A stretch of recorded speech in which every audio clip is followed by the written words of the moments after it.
Alors je m'appelle Violette Erhardt et je suis metteur en scène pour le spectacle Oleana de David Mamet, adapté par Pierre Laville.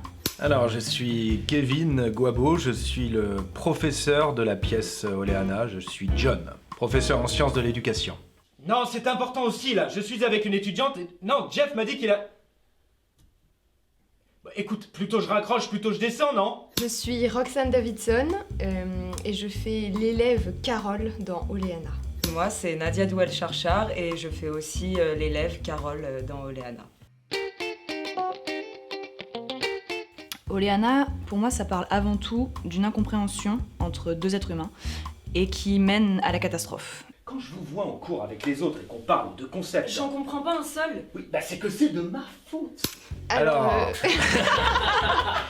c'est l'histoire d'un professeur qui reçoit dans son bureau une élève en difficulté. Et à partir de là, se développe toute une scène qu'on pourrait considérer comme le fait divers et qui aura ses conséquences sur la suite. Je sais à quel point ce peut être humiliant.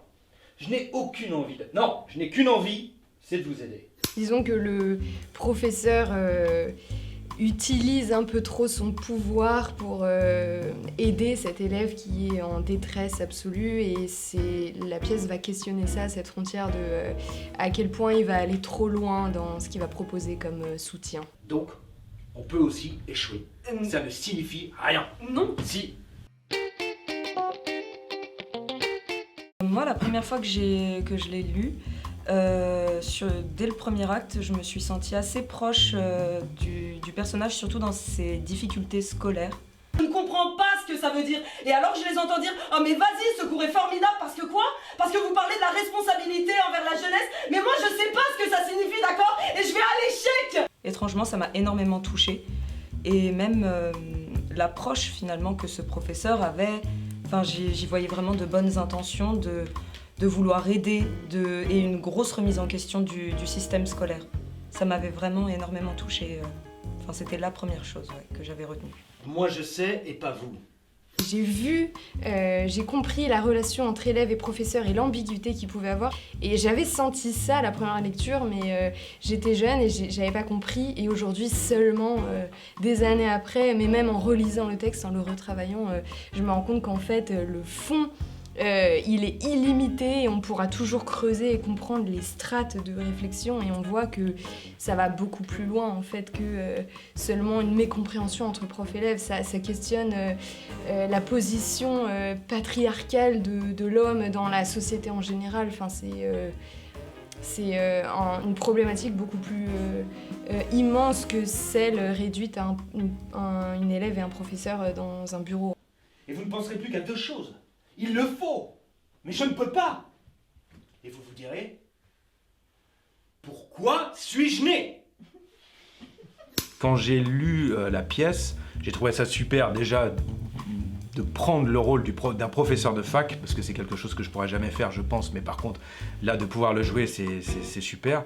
Et ce qui était vraiment bien, je trouve, c'est de se rendre compte qu'en faisant quasiment rien, il pouvait bousculer beaucoup de choses à travers cette étudiante. Vous me dites que je suis intelligente et juste après vous me dites que j'ai rien à faire ici alors qu'ils ont... Non. Cette pièce remet tout en question parce qu'elle incite la libération de la parole et c'est formidable et en même temps elle met en...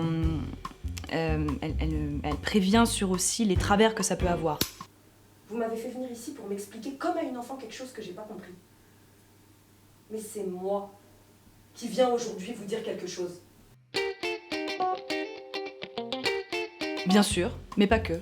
Oui, ça va toucher les femmes, mais ça va aussi toucher les hommes, parce que je pense qu'il y a aussi des hommes qui vont se reconnaître dans cette incompréhension-là, dans cette... Je pense que les hommes et les femmes, parfois, sont dépassés par ce qui se passe, et encore une fois, c'est une question d'incapacité de communiquer. C'est vraiment de ça que parle la pièce. Ils essayent de se comprendre, ils essayent de se parler, mais à aucun moment ils n'y arrivent. Pourtant, je crois sincèrement que les deux essayent de faire un effort, essayent d'aller vers l'autre, et ça marche pas. Et j'ai la sensation qu'en ce moment, on est vraiment beaucoup là-dedans, et c'est terrible parce que ça mène à des catastrophes qui parfois en fait sont juste dommages, parce que si on avait pu dire les choses, si on avait réussi à se comprendre, on n'en serait pas arrivé là. Et je vous invite très chaleureusement à venir voir Oleana, qui est une pièce très actuelle, très puissante, sur un rapport entre un professeur et une étudiante, les limites des relations que ça peut impliquer, et sur l'incompréhension surtout entre un homme et une femme. Et ça pourra parler à tout le monde, aux plus jeunes, aux moins jeunes. Vraiment, venez, vous ne serez pas déçus. Donc venez voir Oleana au théâtre de la Croisée des Chemins, dans le 19e arrondissement, pas dans le 15e, tous les samedis jusqu'au 30 octobre à 17h. Tu es si intelligent. Pourquoi te conduis-tu si stupidement ?